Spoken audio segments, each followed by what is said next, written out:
ओम नमो भगवते वासुदेवाय। आज की कथा आचार्य चाणक्य ने बड़े ही सोच समझकर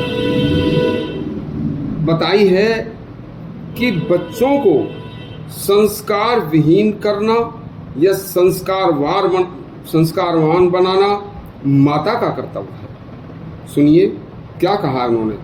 आचार्य चाणक्य बोले, माताएं चाहें तो सर्व संसार का कल्याण कर सकती हैं, क्योंकि हम जितने भी भाई बहन हैं सबसे पहले माँ की गोद में आते हैं, माँ की गोद में ही खेलते हैं, माँ का दूध पीते हैं। जिस माँ के गर्भ में हमने 9 माह बिताए हैं, उस माँ का स्वभाव जैसा होगा वैसा ही स्वभाव प्रकृति हमारी भी होगी। माता ही बच्चे का पहला गुरु होती है। माँ की गोद में धीरे धीरे बड़े होकर हम सारी बातें माँ के स्वभाव के अनुसार माँ से ही सीखते हैं। बचपन के सीखे हुए संस्कार बच्चे के मन और मस्तिष्क में ऐसे बैठ जाते हैं कि जीवन भर वह बालक जैसा उसने सीखा था वैसा ही करेगा। देखिए, माताएं चाहें तो हर देश का, हर समाज का बड़ा सुधार कर सकती हैं।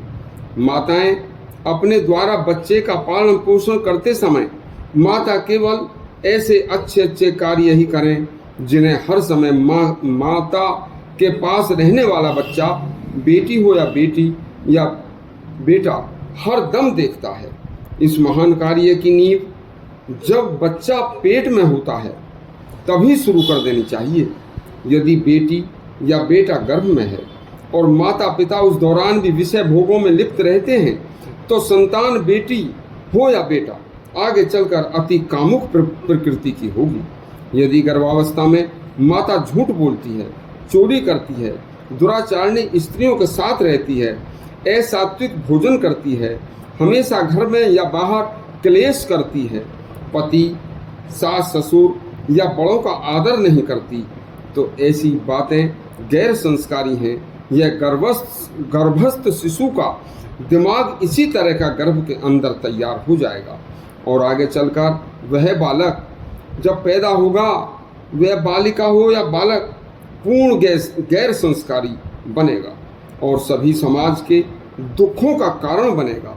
इसलिए माता को गर्भस्थ शिशु को संस्कार बनाने हेतु गर्भावस्था में ही असात्विक भोजन, मिथ्या भाषण, धर्म कर्म शास्त्रों का पढ़ना व सुनना, बड़े बूढ़ों का आदर करना, उन्हें पूजनीय समझना, बड़ों की आज्ञा का पालन करना, दीनहीन, रोगी, कमजोर, अभावग्रस्तों की सेवा करना, द्वेष ईर्ष्या का त्याग देना, घमंड और बड़प्पन का कभी बड़प्पन न करना, घमंड न करना, धन का सदुपयोग करना, दूसरों को सुख पहुंचाने की हर संभव चेष्टा करना, सदा स्नान, ध्यान, सफाई का, शरीर की सफाई का और कपड़ों का ध्यान रखना, दोनों समय संध्या भजन करने से जो संतान पैदा होगी वह देवत्व रूप होगी। क्योंकि जिसने गर्भावस्था से लेकर बच्चे के सामने 10 वर्ष की आयु तक यह कार्य किए, उस माता की संतान पूर्ण संस्कारवान, सभी देश व सर्व समाज के लिए पूजनीय व सुख देने वाली होगी।